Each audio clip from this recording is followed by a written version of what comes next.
मैं सुभाष हूँ। हम लोग इस टाइम शिनकुन वेस्ट पीक है उसके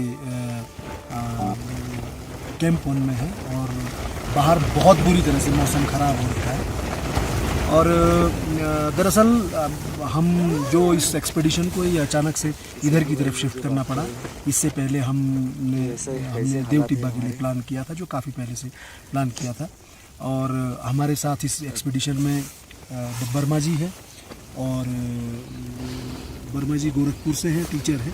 और हमारे साथ दूसरे हैं मिस्टर निखिल केरला के रहने वाले हैं और वहीं पर गवर्नमेंट स्कूल में टीचर है। और हमारे साथ है मिस्टर क्या नाम है, राहुल पाटिल। राहुल वर्धा से है और वर्धा में इनका अपना एक कारोबार है, बिजनेस है। और हम लोगों ने ये काफ़ी पहले, एक हमारे और मित्र थे वो नहीं आ पाए, उनका कुछ घर में प्रॉब्लम हो गई थी, तो हमने ये पहले जो एक्सपेडिशन प्लान किया था ये देव टिब्बा के लिए प्लान किया था। तो जब हम लोग 16 को हमने दिल्ली से मार्च किया इधर मनाली के लिए, तो रास्ते में हमें पता चला कि वहाँ पर काफ़ी बर्फ़बारी की वजह से जो है उसके जो 2 कैंप हैं, जो रोड हेड से जो बेस कैंप तक के लिए जो मार्च अप्रोच मार्च में जो कैंप लगते हैं, उसमें 2 में बहुत ज़्यादा बर्फ़ है, जिसकी वजह से वहाँ घोड़े और खच्चर नहीं जा सकते हैं और पोर्टर के लिए भी बहुत मुश्किल है क्योंकि बर्फ़ बहुत ज़्यादा है। तो लास्ट मोमेंट में हमने फिर आईएमएफ को रिक्वेस्ट किया कि भाई वहाँ की परिस्थितियाँ ऐसी है और हमें इसकी बजाय लाहौल स्पीति की कोई एक पीक जो जिसके बारे में हमें थोड़ी बहुत नॉलेज थी, हमारे गाइड को थोड़ी बहुत नॉलेज थी, उस पीक को हमें उसका परमिट दिया जाए। तो अब हमने आईएमएफ को रिक्वेस्ट किया, उनको अप्लाई किया ईमेल के थ्रू और उन्होंने भी तुरंत से हमें परमिट जारी कर दिया। और हम लोग जब मनाली पहुंचे 17 को, तो 17 को हम देव टिब्बा जाने की बजाय हम शिनकुन का प्लान कर रहे थे, शिनकुन वेस्ट का प्लान कर रहे थे। शिनकुन वेस्ट एक्चुअल में जो आपका दारचा मनाली से जो रास्ता पदुम के लिए जाता है, जांस्कार के लिए जाता है, उसमें एक जगह एक पास पड़ता है। बहुत सारे लोग टूरिस्ट यहाँ घूमने आते हैं। ये बहुत ऊंचाई पर है, 16,000 मीटर के आसपास ऊंचाई पर पास है। इसी को जो लेफ्ट शोल्डर जो है, उसी पे शिनकुन जो इसका जो इस पास का जो लेफ्ट शोल्डर है वही शिनकुन वेस्ट है और इसका जो राइट शोल्डर है जाते हुए वो शिनकुन ईस्ट है। ये दोनों 6,000 प्लस पीक है। तो हमने इसी का प्लान किया और हम लोग मनाली से 18 तारीख को जिस्पा आ गए। जिस्पा में 18 तारीख को आने के बाद हमने 19 तारीख को वहाँ पर एक दिन एक्मेटाइजेशन के लिए रुके और हमने हाइट गेन किया वहाँ पर तकरीबन 1000 मीटर। और फिर शाम को वापस जाने के बाद हमने फिर 19 तारीख को 20 तारीख को हम लोग वहाँ से चले और यहाँ शिनकुन जो ला है उससे पहले थोड़ा सा वहाँ से ऊपर आकर के हमने वहाँ पर अपना बेस कैंप इस्टेब्लिश किया।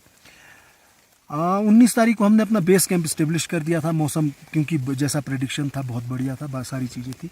लेकिन फिर अगले दिन हमें लोड फेरी करनी थी कैंप वन के लिए। ये 21 तारीख की बात है।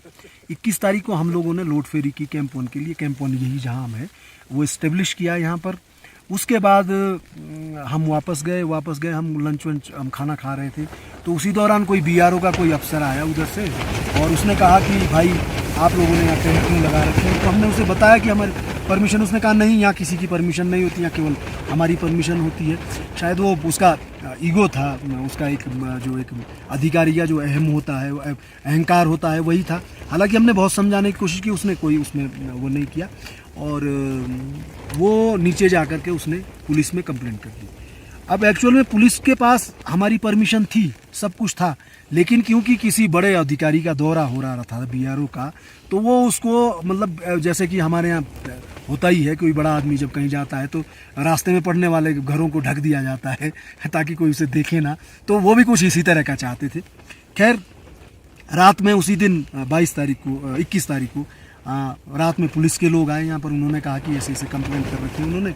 उन्होंने कहा है कि आपको क्या कहते हैं, उन लोगों को तुरंत वहाँ से हटाओ क्योंकि हमारा कल वहाँ दौरा होने वाला है। तो अब वो कांस्टेबल थे, उनसे मैं क्या बहस करता, उनसे क्या बात करता। तो ये हुआ कि हम सब चारों लोग बैठ के हम लोग क्या कहते हैं दारचा चले गए। दारचा यहाँ से तकरीबन 40 किलोमीटर की दूरी पर है नीचे। और ये बहुत ही ऐसा ख़तरनाक रोड है। वहाँ पुलिस मतलब अपने एक टाइम पे ही गाड़ियाँ छोड़ती है, क्योंकि इस यहाँ मौसम कभी भी ख़राब हो सकता है इस हाई एल्टीट्यूड पे।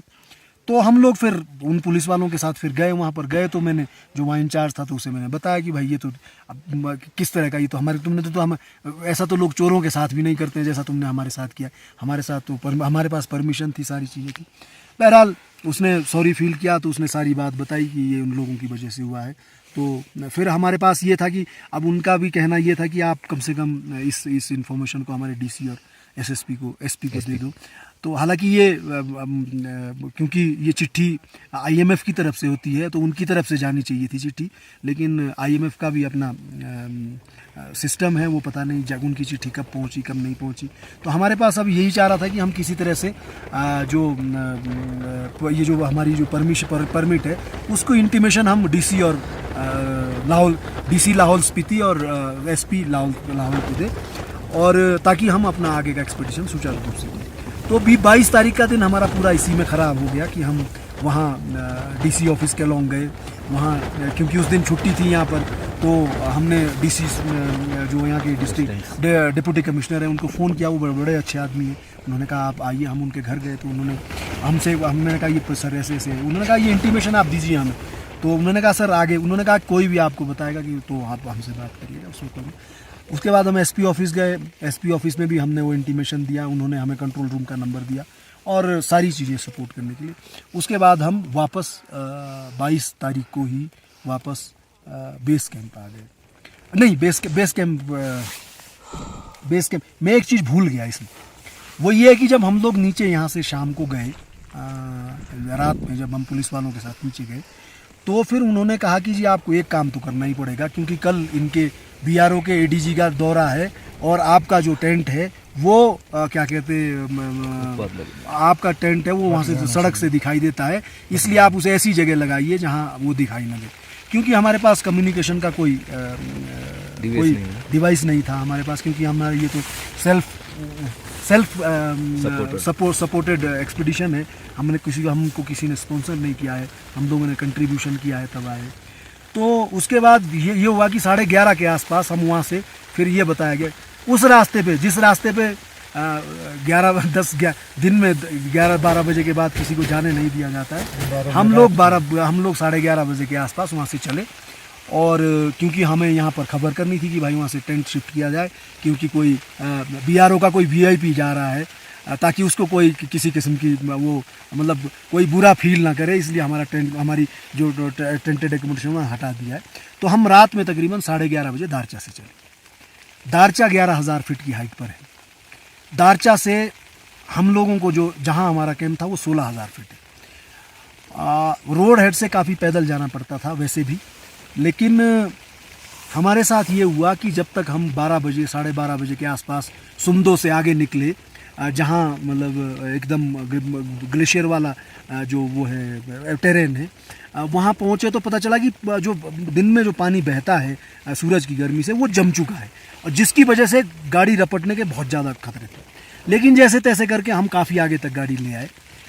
काफ़ी आगे गाड़ी लाने के बाद हम जब मुझे लगता है कि अपने जो कैंप से हम कोई 5-6 किलोमीटर दूर थे, तो अचानक से पता चला कि गाड़ी वो जो आइसबर्ग है नीचे ज़मीन में वो इतना बड़ा हो गया, इतना ज़्यादा था कि गाड़ी को उसने एक तरफ घुमा दिया। अब हमारे पास कोई ज़रिया नहीं था, हमारे पास कोई चारा नहीं था। फिर राहुल ने और निखिल ने दोनों ने हिम्मत की कि हम पैदल जाएंगे। आप यकीन कर सकते हैं कि तकरीबन 15,500 फीट की ऊंचाई पर दोनों लोग रात में अपने हेड टॉर्च के उजाले में गए और तकरीबन 2-2.5 घंटे के आसपास वहाँ खबर करके वापस गाड़ी के पास आ गए।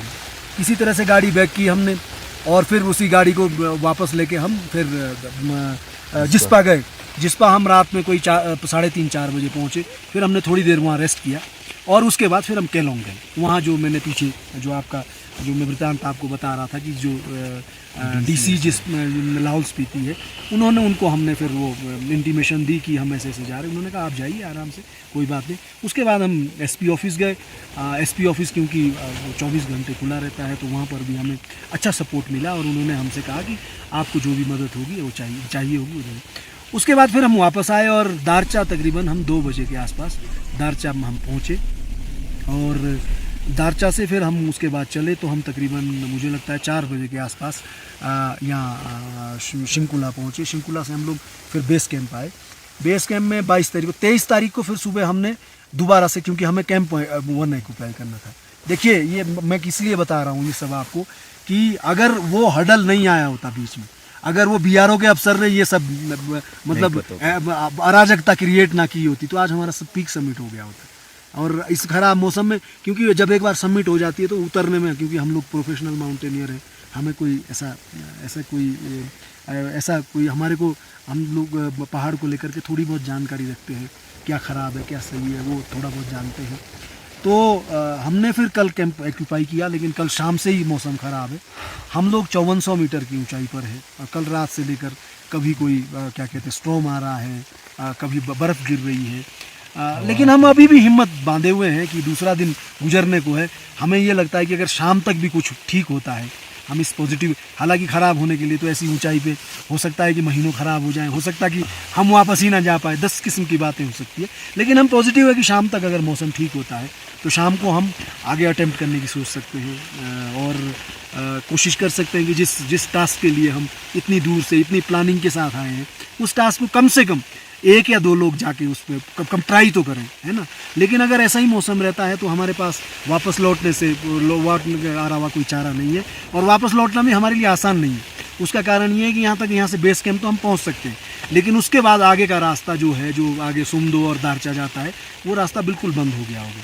वो रास्ता क्या कहते हैं, यहाँ पर घोड़े खच्चरे नहीं मिलेंगे, क्योंकि ये बहुत हाई एल्टीट्यूड है। यहाँ पर कहीं से नज़दीकी जो बसासत है, वो या तो नीचे एक गांव पड़ता है, क्या नाम है उसका, एक तो सुमदो है जहाँ पर इनका ये है, क्या कहते हैं, एक छिका गांव पड़ता है, और छिका तो यहाँ से कम 30 किलोमीटर दूर है। तो वहाँ से खच्चर या गाड़ी लाने के लिए आपको इतना पैदल जाना पड़ेगा। दूसरी तरफ की तो आप कल्पना ही नहीं कर सकते, क्योंकि दूसरी तरफ तो पादुम है, वो 100 किलोमीटर दूर है।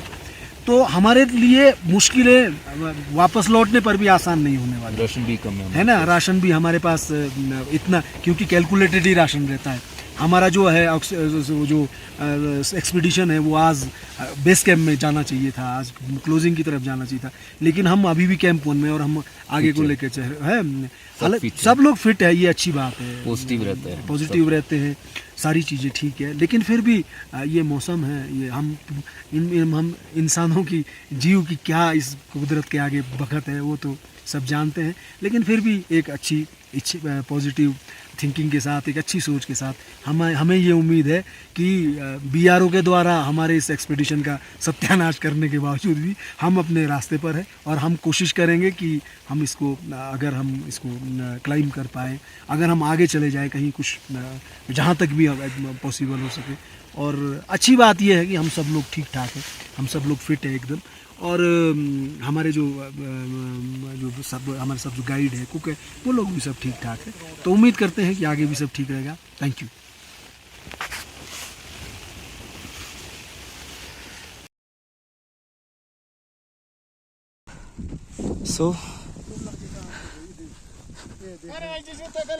मैं लगा दूंगा। गीले में जाएंगे, पूरे अंदर बर्फ डाल दिए तो पूरी 10 साल इसको दिक्कत आ जाएगी भाई जी। आपको मैं करता हूँ नहीं होगी दिक्कत इसको, आप इसको तो लगा दो।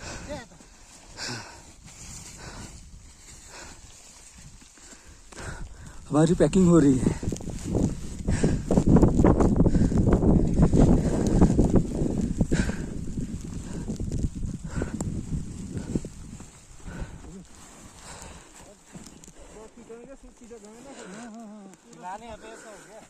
कोई दिक्कत नहीं, कोई ऐसे ही होता है।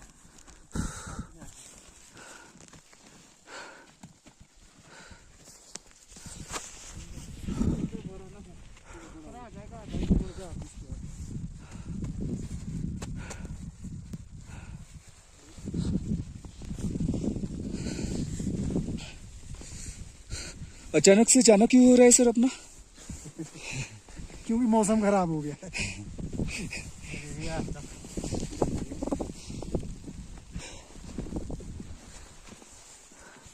अचानक से मौसम खराब होने की वजह से हमें बेस कैंप की तरफ जाना पड़ रहा है। यहाँ पे अगर वो इस साइड में देखते हो कि इधर हमें जाना है, यहाँ पे देखेंगे तो आपको कुछ भी नहीं दिखेगा। ऐसे हमें नीचे की तरफ जाना पड़ रहा है।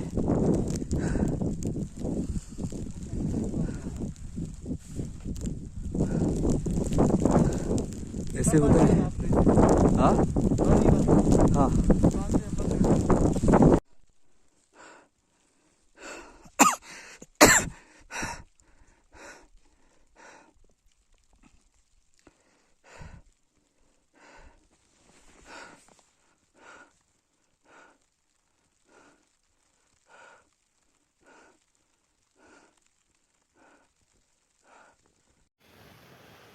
मोहर सिंह जी 10 लोड इकट्ठे खींचते हुए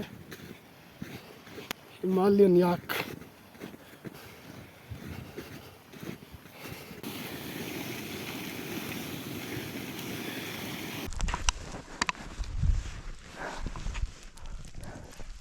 ठीक है। हाँ, यहाँ पे देखना बराबर।